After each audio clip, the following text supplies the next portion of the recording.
샬롬. 오늘도 하나님의 말씀으로 하루를 시작하는 여러분의 삶에 주의 은혜와 평강이 가득하기를 주의 이름으로 축복합니다. 함께 나눌 말씀은 다니엘 5장 1절부터 16절에 있는 말씀입니다. 벨사살 왕이 귀한 손님 1000명을 불러서 큰 잔치를 베풀고 그 1000명과 더불어 술을 마셨다. 벨사살 왕은 술을 마시면서 명령을 내려서 그의 아버지 느부갓네살 왕이 예루살렘 성전에서 가져온 금그릇과 은그릇들을 가져오게 하였다. 왕과 귀한 손님과 왕비들과 후궁들이 모두 그것으로 술을 마시게 할 참이었다. 그래서 예루살렘에 있는 하나님의 집 성전에서 가져온 금그릇들을 꺼내서 왕과 귀한 손님과 왕비들과 후궁들이 그것으로 술을 마셨다. 그들은 술을 마시고서 금과 은과 동과 철과 나무와 돌로 만든 신들을 찬양하였다. 그런데 바로 그때에 갑자기 사람의 손이 나타나더니 촛대 앞에 있는 왕궁 석고벽 위에다가 글을 쓰기 시작하였다. 왕은 그 손가락이 글을 쓰는 것을 보고 있었다. 그러다가 왕의 얼굴빛이 창백해지더니 공포에 사로잡혀서 넓적다리에 힘을 잃고 무릎을 서로 부딪히며 떨었다. 왕은 큰 소리로 외쳐서 주술가들과 점성술가들과 점성가들을 불러오게 하였다. 그들이 들어왔을 때에 그는 바빌론의 지혜자들에게 말하였다. 누구든지 이 글자를 읽고서 그 뜻을 나에게 알려주는 사람은 자색 옷을 입히고 금 목걸이를 목에 걸어주며 이 나라에서 셋째가는 통치자로 삼겠다. 왕은 지혜자들이 모두 나왔으나 아무도 그 글자를 읽는 사람이 없었고 그 뜻을 왕에게 알려주는 사람도 없었다. 벨사살 왕은 크게 낙심하여 얼굴빛이 변하였고 손님들도 당황하였다. 왕과 귀한 손님들의 고함 소리를 듣고서 왕의 어머니가 연회장으로 들어왔다. 왕의 어머니가 왕에게 말하였다. 임금님의 만수무강을 빕니다. 임금님은 너무 범민하지 마시고 얼굴에서 근심을 떨쳐버리시기 바랍니다. 임금님의 나라에 거룩한 신들의 영을 받은 한 사람이 있습니다. 그는 임금님의 아버지 때에 명철과 총명과 신들의 지혜와 같은 지혜를 가진 사람으로 알려진 인물입니다. 임금님의 아버지 느부갓네살 왕께서는 그 사람을 마술사들과 주술가들과 점성술가들과 점성가들의 우두머리로 세우셨습니다. 그의 이름은 다니엘입니다. 그에게는 탁월한 정신과 지식과 꿈을 해몽하는 총명이 있어서 수수께끼도 풀었고 어려운 문제도 해결했습니다. 느부갓네살 왕은 그의 이름을 벨드사살이라고 부르셨습니다. 이제 다니엘을 불러보십시오. 그러면 그가 그 글자를 풀어서 임금님께 알려드릴 것입니다. 다니엘이 왕 앞에 나오니 왕이 다니엘에게 물었다.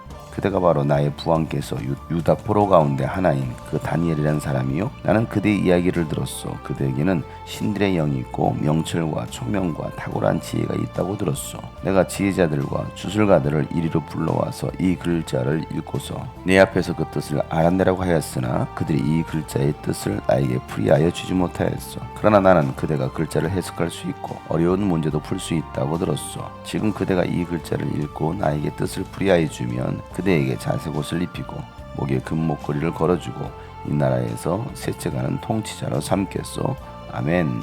오늘 말씀은 느부갓네살 왕이 죽고 벨사살 왕이 통치하던 시대를 기록하고 있습니다. 느부갓네살 왕 이후 벌써 23년이라는 세월이 흘렀습니다. 그리고 벨사살 왕이 통치하고 있을 때에 그는 귀한 손님 1000명을 불러놓고 잔치를 벌입니다. 그런데 잔치를 벌일 때에 느부갓네살 왕이 예루살렘에서 가져왔던 성전의 기물들을 가져다가 그것으로 술을 마시게 합니다. 그러면서 금과 은과 동과 철과 나무와 동으로 만든 신들을 찬양하는 것입니다. 느부갓네살 왕은 여러 가지 사건들을 통해서 하나님이 참신인 것과 하나님만을 경배할 것을 깨닫고 하나님을 높였습니다. 그런데 벨사살 왕은 우주 만물의 통치자이신 창조주 하나님을 인정하지 않고 오히려 하나님을 모독하는 행위를 하고 있는 것입니다. 역사의 주관자는 하나님이시고 이스라엘 백성들이 바벨론의 포로로 끌려온 것도 하나님께서 바벨론의 손에 이스라엘 백성들을 붙여주신 것이지 느부갓네살 왕이 능력이 있어서도 아니었습니다. 마찬가지로 벨사살 왕도 그가 능력이 있어서 바벨론은 왕이 된 것이 아님에도 불구하고 마치 자신의 능력으로 바벨론은 왕이 된 것처럼 하나님의 기물을 가져다가 술을 마시는 것입니다. 이것은 하나님을 모독하고 하나님을 비웃는 행위였던 것입니다. 하나님을 알지 못하고 믿지 않는 자들은 여전히 이와 같은 행동들을 할 때가 많습니다. 그렇게 하나님을 비웃을 때에 갑자기 하늘로부터 사람의 손이 나타납니다. 그리고 왕궁 석고 벽 위에다가 글을 쓰기 시작합니다. 벨사살 왕이 그 글 쓰는 것을 보게 됩니다. 그러자 얼굴빛이 창백해지고 사지를 떨면서 공포에 사로잡히게 됩니다. 그렇게 교만했던 벨사살 왕이 하나님이 보여주는 표적을 통해서 한순간에 벌벌 떠는 신세가 되는 것입니다. 그리고 나서는 왕은 큰 소리로 주술가들과 점성술가들과 점성가들을 불러서 그 글자를 해석하게 합니다. 그런데 바벨론의 지혜자들이 다 모였지만 어느 누구도 그 글자의 뜻을 해석하지 못하는 것입니다. 세상의 지혜로는 하나님의 뜻을 알 수가 없습니다. 아무리 세상에서 많은 학문을 했다 할지라도 하나님의 뜻과 하나님의 비밀은 알 수가 없습니다. 하나님의 말씀은 세상의 지혜로 지식으로 알 수 있는 것이 아닌 것입니다. 그래서 벨사살 왕은 크게 낙심하게 되고 그 모든 일들을 지켜봤던 손님들도 당황하게 되는 것입니다. 그때에 왕의 어머니가 벨사살 왕에게 조언을 합니다. 이 왕의 어머니는 느부갓네살 왕 때부터 다니엘을 지켜봤던 사람입니다. 하나님께서 다니엘을 어떻게 사용하시고 얼마나 하나님의 영으로 충만한 사람인지를 이 어머니는 다 지켜봤던 것입니다. 그래서 벨사살 왕에게 다니엘을 추천합니다. 다니엘은 거룩한 하나님의 영을 받은 사람이라는 것입니다. 그에게는 명철과 총명과 하나님의 지혜와 같은 지혜가 있다라는 것입니다. 그래서 세상의 지혜자들이라고 했던 마술사들과 주술가들의 우두머리로 세웠다라는 것입니다. 세상 사람들은 여러분을 다 지켜보고 있습니다. 여러분을 조롱하고 비웃는 사람도 있겠지만 여러분을 주시해서 보는 사람도 있습니다. 그래서 내가 세상 가운데 사는 동안 세상 사람들에게 어떤 사람으로 비춰지는지가 중요한 것입니다. 위기를 만난 세상 사람들에게 하나님의 말씀, 하나님의 뜻을 전할 수 있는 사람이 되어야 되는 것입니다. 어느 누구도 벽에 쓰여진 글자를 해석할 수 없었지만 다니엘만큼은 그 글자를 해석해낼 수 있는 능력이 있었습니다. 하나님의 영으로 충만했기 때문입니다.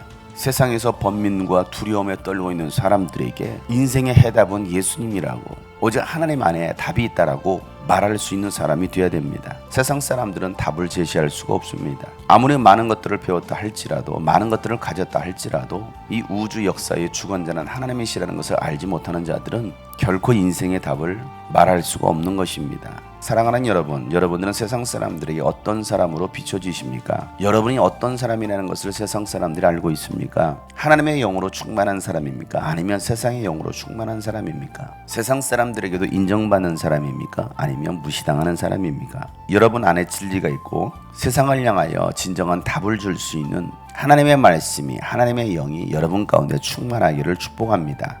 그래서 오늘도 위기를 만난 사람, 문제를 만난 사람에게 인생의 해답을 알려줄 수 있는 하나님의 영으로, 하나님의 지혜로 충만한 여러분 되시기를 주의 이름으로 축복합니다. 샬롬.